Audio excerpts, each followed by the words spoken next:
Important current affairs देखते हैं 17 जून 2025 का आपकी पाठशाला द्वारा।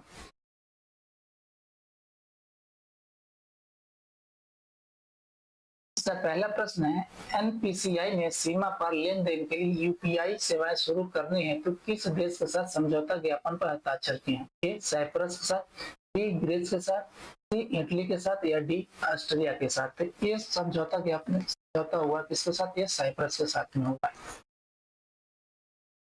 एक्सप्लेनेशन इसका देख लेते हैं। भारतीय राष्ट्रीय भुगतान निगम ने साइप्रस में एकीकृत भुगतान इंटरफेस सेवा शुरू करने के लिए यूरो बैंक ऑफ साइप्रस के साथ एक समझौता ज्ञापन पर हस्ताक्षर किए। किसके साथ? ये कौन सा बैंक है?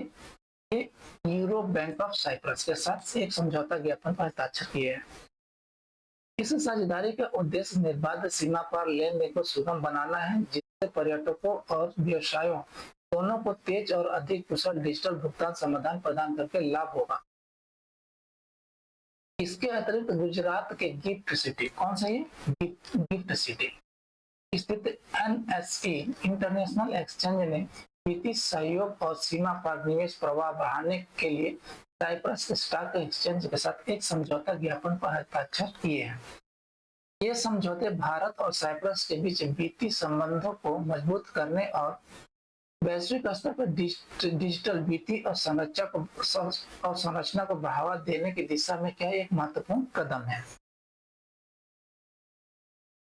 अगला प्रश्न है, नवीनतम PLFS the periodic labour force survey आंकड़ों के अनुसार मई 2025 में भारत की बेरोजगारी दर क्या थी? अब पूछा मई 2025 में भारत की बेरोजगारी दर क्या थी? किसका आंसर?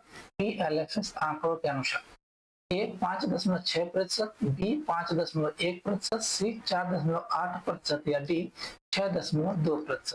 ये मई 2025 में बेरोजगारी दर थी इसकी, ये 5.6%। इसके अनुसार PLFS के आंकड़ों के अनुसार।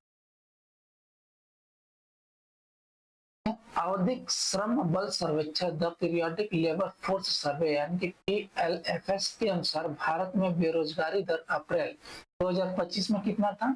5.1% से बढ़कर मई 2025 में हो जाएगा, ये 5.6% हो जाएगी।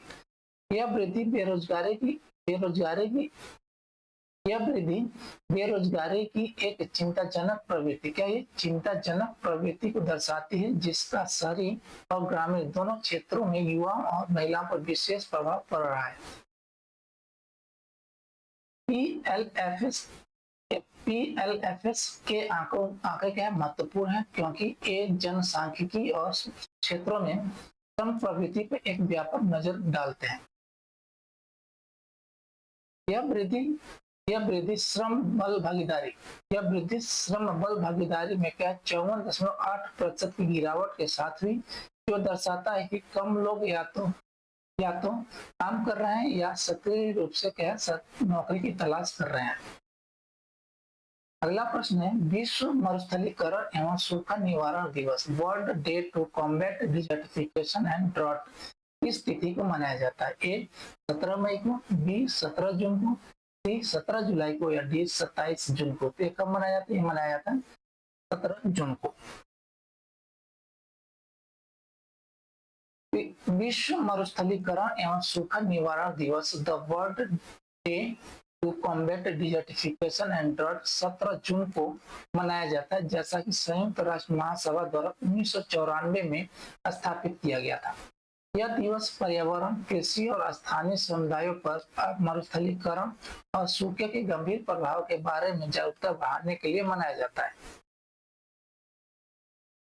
यह बंजर भूमि को पुनर्स्थापित करने और जलवायु परिवर्तन के प्रभाव को कम करने के महत्व पर जोर देता है। यह दिवस UNCCD के उद्देश्यों और पारिस्थितिकी तंत्र बहाली पर संयुक्त राष्ट्र दशक यानी कि 2021 से 2030 के अनुरूप भी है, जो वैश्विक भूमि क्षरण चुनौतियों से निपटने के लिए एक समन्वित प्रयास का प्रतीक है। अगला प्रश्न है, जून 2025 में स्टॉकहोम डायमंड लीग में 6.28 मीटर का नया पोल वॉल्ट विश्व रिकॉर्ड किसने बनाया? कौन सा नया पोल वॉल्ट विश्व रिकॉर्ड किसने बनाया? कितना? 6.28 मीटर का। A Mikhail Gorbatenko, B Armand Duplantis, C Renaud लावी लावी थियागो ब्राज। किसने बनाया ये रिकॉर्ड? ये बनाया है आर्मंड डुप्लांटिस ने। कितना? 6.28 मीटर का नया पोल वॉल्ट विश्व रिकॉर्ड बनाया है।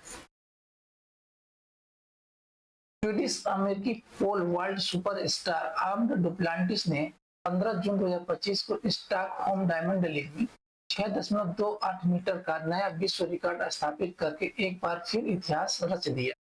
इस उल्लेखनीय उपलब्धि के साथ उन्होंने अपने इवेंट में 12वीं बार विश्व रिकॉर्ड तोड़ा। 12वीं बार विश्व रिकॉर्ड तोड़ा है। गौरतलब है कि यह पहली बार था जब उन्होंने स्वीडिश धरती पर विश्व रिकॉर्ड बनाया, जिसने उनके और ऐतिहासिक 1912 ओलंपिक स्टेडियम में मौजूद स्थानीय दर्शकों के लिए इस पल को बेहद भावुक बना दिया। यह छलांग उन्होंने अपने पहले ही प्रयास में पूरी की, जिससे पोल वॉल्टिंग में उनकी असाधारण निरंतरता और प्रभुत्व और भी उजागर हुआ।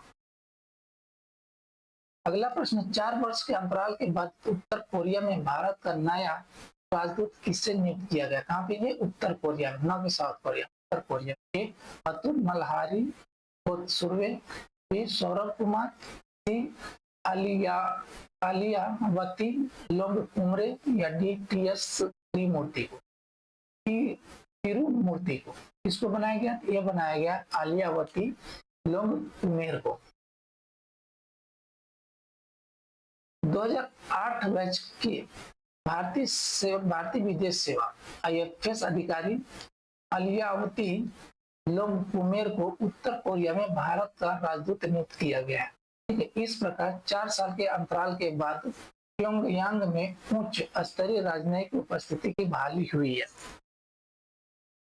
यह नीति दिसंबर 2024 में उत्तर कोरिया में भारतीय दूतावास के पुनः खोलने के बाद हुई, जो जुलाई 2021 से कोविड-19 महामारी के कारण बंद था। लोंगकुमेर, जो पहले पैराग्वे में प्रभारी राजदूत के रूप में कार्यरत थी, अब प्योंगयांग में कार्यभार संभालेंगे। उनकी नियुक्ति उत्तर कोरिया के साथ भारत के रणनीतिक पुनर्संयोजन का हिस्सा है, जो वैश्विक प्रतिबंधों और क्षेत्रीय सुरक्षा संबंधी चिंताओं के साथ तालमेल बनाए रखने हेतु राजनयिक पहुंच को संतुलित करेगा। अगला प्रश्न है, किस भारतीय IT कंपनी ने सुलभ प्रक्रियाओं को स्वचालित करने के लिए council of Europe development bank के साथ साझेदारी की? ए इंफोसिस ने, बी विप्रो ने, सी टाटा कंसल्टेंसी सर्विस ने, या डी HCL टेक्नोलॉजीज ने। तो किसने ये साझेदारी की है? ये साझेदारी की है टाटा कंसल्टेंसी सर्विस ने, TCS ने। अग्रणी भारतीय IT firm Tata consultancy services यानी TCS ने स्वचालन और कृत्रिम बुद्धिमत्ता के माध्यम से बैंक के वित्तीय संचालन को बेहतर बनाने के लिए council of Europe development bank CEB के साथ साझेदारी की है। इस साझेदारी का उद्देश्य TCS PANCSTM और रिकॉन्सिलिएशन का उपयोग करके सुलभ प्रक्रिया को आधुनिक बनाना है। यह एक उन्नत समाधान है जो लेन देन मिलान, अपवाद प्रबंधन और रिपोर्टिंग को स्वचालित करता है। यह सहयोग न केवल बैंकिंग संचालन में दक्षता और पारदर्शिता को बढ़ावा देता है, बल्कि वैश्विक वित्तीय संसाधनों में डिजिटल परिवर्तन को गति देने में भारतीय प्रौद्योगिकी की बढ़ती भूमिका को भी दर्शाता है। यह प्रणाली मैनुअल प्रयास को कम करने, निर्णय लेने में सुधार करने और पूरे यूरोप में CEB के विकास केंद्रित मिशन के साथ संरेखित करने में मदद करेगी। अगला प्रश्न है, अंतर्राष्ट्रीय घरेलू कामगार दिवस यानी कि इंटरनेशनल डोमेस्टिक वर्कर्स डे प्रतिवर्ष किस तिथि को मनाया जाता है? ए 16 जून को, बी 12 जून को, सी 18 जून को, या डी 20 जून को। ये कब मनाया जाता है? मनाया जाता है 16 जून को। घरेलू कामगारों के अमूल्य योगदान के सम्मान और उनके अधिकारों की वकालत करने के लिए हर साल 16 जून को अंतर्राष्ट्रीय घरेलू कामगार दिवस मनाया जाता है। यह दिन 2011 में अंतर्राष्ट्रीय श्रम संगठन यानी कि ILO कन्वेंशन कन्वेंशन 189 को अपनाने का प्रतीक है, जिसने पहली बार घरेलू काम को समान अधिकारों और सुरक्षा के योग्य वैध श्रम के रूप में मान्यता दी। 2025 में मनाया जाने वाला यह दिवस सरकारों से अंतर्राष्ट्रीय श्रम संगठन कन्वेंशन 189 और 190 को अनुमोदित और लागू करने का आग्रह करने पर केंद्रित था, जो सभ्य कार्य को बढ़ावा देते हैं और श्रमिकों को हिंसा और उत्पीड़न से बचाते हैं। घरेलू कामगार अक्सर महिलाएं और प्रवासी प्रणालीगत असमानताओं का सामना करते रहते हैं, जिन्हें दूर करने के लिए इस वैश्विक दिवस का उद्देश्य है।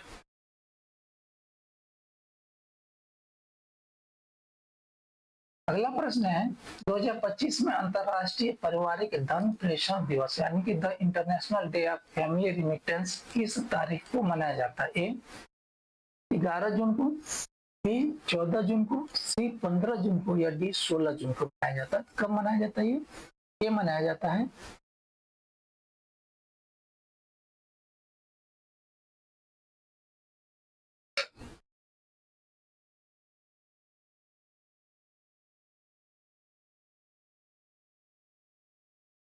ये मनाया जाता है 16 जून को। मनाया जाता है 16 जून को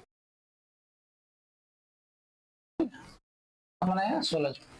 अंतर्राष्ट्रीय पारिवारिक धन प्रेषण दिवस प्रतिवर्ष 16 जून को उन प्रवासी श्रमिकों के योगदान के सम्मान में मनाया जाता है जो अपने परिवारों की सहायता के लिए धन भेजते हैं। ये धन प्रेषण लाखों लोगों के लिए विशेष रूप से विकासशील देशों में महत्वपूर्ण वित्तीय जीवन रेखा के रूप में कार्य करते हैं और शिक्षा, स्वास्थ्य सेवा और आवास जैसी आवश्यकताओं को पूरा करते हैं। 2025 इसका विषय क्या था? विकास के लिए धन प्रेषण। पहले तो विकास के लिए धन प्रेषण इसका विषय है। संयुक्त राष्ट्र के सतत विकास लक्ष्य ने एसडीजी को प्राप्त करने में उनकी पर जोर दिया है। इस दिवस को मनाने से उन नीतियों और प्रणालियों की आवश्यकता पर भी ध्यान जाता है जो धन प्रेषण प्रवाह को सुरक्षित, सस्ता और अधिक सुलभ बनाते हैं और अंततः कमजोर समुदाय में आर्थिक लचीलापन मजबूत करते हैं। अगला प्रश्न है किस राज्य के शिक्षा विभाग ने सरकारी स्कूलों में शिक्षण बुनियादी ढांचे को बढ़ाने के लिए गैर सरकारी संगठनों के साथ समझौता ज्ञापन पर हस्ताक्षर किए हैं? ए केरल, बी महाराष्ट्र, सी तेलंगाना या डी कर्नाटक। तो कौन सा राज्य है? यह है तेलंगाना। तेलंगाना राज्य शिक्षा विभाग ने विभिन्न गैर सरकारी संगठनों यानी एनजीओ के साथ समझौता ज्ञापन पर हस्ताक्षर करके शिक्षा में सुधार की दिशा में एक महत्वपूर्ण कदम उठाया है। इन सहयोगों का उद्देश्य राज्य के सभी सरकारी स्कूलों में शिक्षा के बुनियादी ढांचे को उन्नत बनाना और सीखने के परिणामों में सुधार लाना है। इसमें शामिल एनजीओ छात्रों को बिना किसी शुल्क के उन्नत तकनीक आधारित शिक्षा सेवाएं प्रदान करेंगे। यह गुणवत्तापूर्ण शिक्षा तक पहुंच सुनिश्चित करने और विशेष रूप से तेलंगाना के वंचित और ग्रामीण क्षेत्रों में शैक्षिक संस्थानों की कमी को दूर करने के लिए एक सार्वजनिक निजी भागीदारी मॉडल को दर्शाती है। अगला प्रश्न है जून 2025 में भारतीय रक्षा साइबर एजेंसी द्वारा शुरू किए गए साइबर सुरक्षा अभ्यास का नाम क्या है? क्या नाम? साइबर सुरक्षा अभ्यास का नाम क्या है? सुरक्षा सेतु, बी साइबर सुरक्षा, सी रक्षा कवच या डी साइबर रक्षा। तो इसका नाम है साइबर सुरक्षा। भारतीय रक्षा साइबर एजेंसी 16 जून 2025 को शुरू होने वाले 12 दिवसीय साइबर सुरक्षा प्रशिक्षण पर साइबर सुरक्षा की शुरुआत की है। यह व्यापक बहुचैनल अभ्यास वास्तविक दुनिया के साइबर खतरों का अनुकरण करने और विभिन्न राष्ट्रीय रक्षा एवं सुरक्षा एजेंसियों के 100 से अधिक प्रतिभागियों की रक्षात्मक प्रतिक्रिया क्षमताओं का परीक्षण करने के लिए डिजाइन किया गया है।